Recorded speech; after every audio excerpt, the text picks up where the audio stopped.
E aí, já pararam para pensar como é que as estruturas gigantescas do nosso mundo são montadas? Pensa só, prédios, navios, carros. A resposta, na maioria das vezes, está no processo que é pura força e ciência, a soldagem. Hoje, a gente vai fazer uma viagem completa, a jornada de uma solda, para entender de vez como duas peças de metal se transformam em uma só. Bora lá? Para começar, vamos deixar uma coisa bem clara. A gente pode juntar peças com parafusos, né? Isso é o que a gente chama de união mecânica. É como se duas pessoas dessem as mãos. Elas estão juntas, mas a qualquer momento podem se soltar. Agora, a soldagem... isso é outra história. É uma união metalúrgica. Aqui, os metais se fundem, eles viram uma coisa só. É uma ligação para sempre, lá no nível dos átomos. A definição técnica parece formal, mas a ideia é super simples. O objetivo é a união de materiais. E como que a gente faz isso? Usando calor para derreter tudo, que é a fusão, ou aplicando uma força gigantesca, a pressão, para esmagar uma peça na outra. É, basicamente, a arte de transformar várias partes em uma só. E essa ideia de unir materiais se divide em duas grandes famílias, sabe? De um lado, tem a soldagem por fusão, que é quando a gente usa um calor absurdo para derreter as bordas dos metais e juntar tudo enquanto está líquido. Do outro, a soldagem por pressão, que usa mais a força bruta para unir os metais ainda no estado sólido.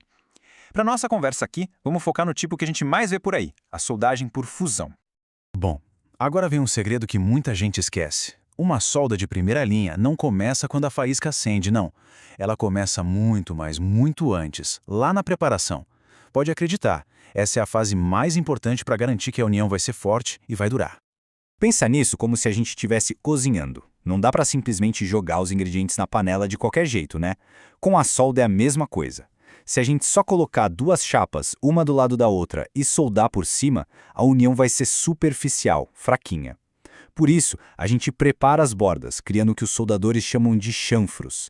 Esses ângulos formam um tipo de valezinho que o metal derretido vai preencher, garantindo que a solda entre fundo e una as peças de verdade, de ponta a ponta. Essa preparação é quase um ritual. Primeiro, limpeza total. Qualquer pinguinho de óleo, graxa ou sujeira pode estragar a solda e criar defeitos. Depois, a gente tem que tirar a camada de óxido, que é aquela casquinha fina que o metal cria em contato com o ar.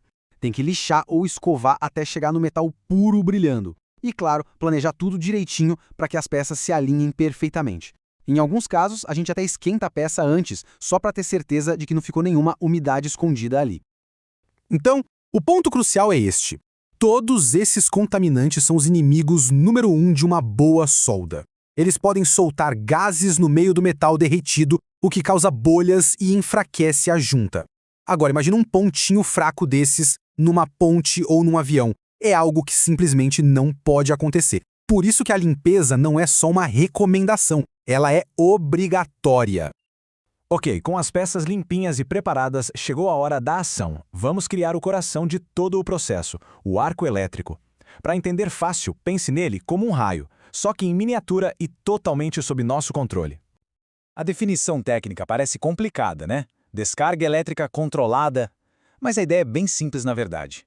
É como se fosse uma ponte de eletricidade que se forma entre o eletrodo, aquela vareta que o soldador usa, e a peça de metal. E o que sustenta essa ponte de energia? Um gás superaquecido chamado plasma. Plasma? Que negócio é esse? Bom, na escola a gente aprende sobre sólido, líquido e gasoso, certo? Então o plasma é o quarto estado da matéria. É um gás que foi esquentado a temperaturas tão, mas tão altas que seus átomos se quebram e ele vira um condutor de eletricidade. A gente está falando de temperaturas mais quentes que a superfície do Sol.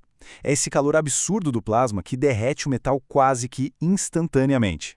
E criar esse arco é um processo de 3 passinhos. Primeiro, a gente liga a máquina de solda, que energiza tanto o eletrodo quanto a peça. Segundo, o soldador dá um toquinho rápido com o eletrodo na peça. Isso fecha o circuito e a eletricidade começa a correr.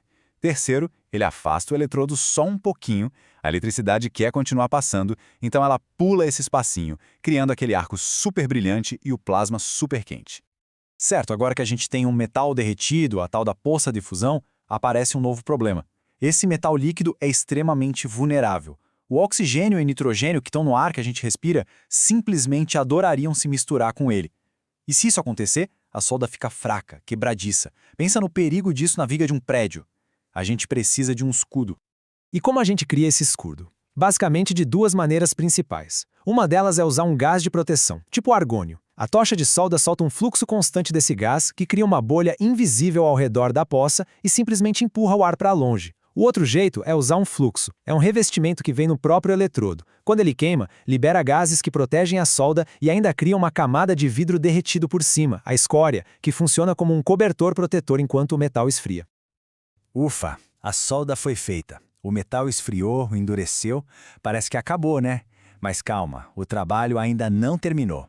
Agora vem a hora da verdade. Inspecionar o resultado e ter certeza de que a união ficou tão forte quanto deveria. E essa é a pergunta de R$1 milhão. Uma solda pode parecer linda por fora, perfeitinha, mas pode estar escondendo defeitos lá dentro que comprometem toda a segurança da estrutura. É por isso que a inspeção e os testes são uma parte tão importante do processo. O defeito mais comum de todos é a porosidade. São literalmente pequenas bolhas de gás que ficaram presas dentro do metal enquanto ele endurecia. Sabe quando a gente abre um refrigerante? Se o metal esfria muito rápido, os gases não conseguem escapar. E qual a causa disso? Na maioria das vezes, umidade ou sujeira que ficou lá da fase de preparação. Viu só como tudo se conecta? Essas bolinhas são pontos fracos que, numa tubulação de gás, por exemplo, podem causar vazamentos muito perigosos. Para encontrar essas falhas que o olho não vê, a gente usa testes como o de líquido penetrante. É bem legal. Primeiro a gente passa um líquido bem colorido na solda, que entra em qualquer trinca, por menor que seja. Depois de limpar a superfície, um pó branco, o revelador, puxa esse líquido de volta, mostrando exatamente onde estão as trincas. E para a prova final, a prova de fogo, existem os ensaios destrutivos, como o de dobramento. Aqui não tem conversa. A gente pega a peça soldada e dobra ela até o limite. Uma solda bem feita, com a fusão e a penetração certinhas, vai dobrar sem quebrar, provando que é forte e flexível. Agora, se ela trincar ou partir no meio, bom, aí ela foi reprovada. No final das contas, a jornada de uma solda é sobre transformação. É sobre pegar o que estava separado e criar uma união permanente, forte, uma coisa só. É uma ciência fundamental que constrói o mundo ao nosso redor, do chassi do carro em que andamos até a estrutura do prédio onde moramos. Agora a pergunta que fica é, o que mais aí pertinho de nós é mantido de pé por essa força quase invisível?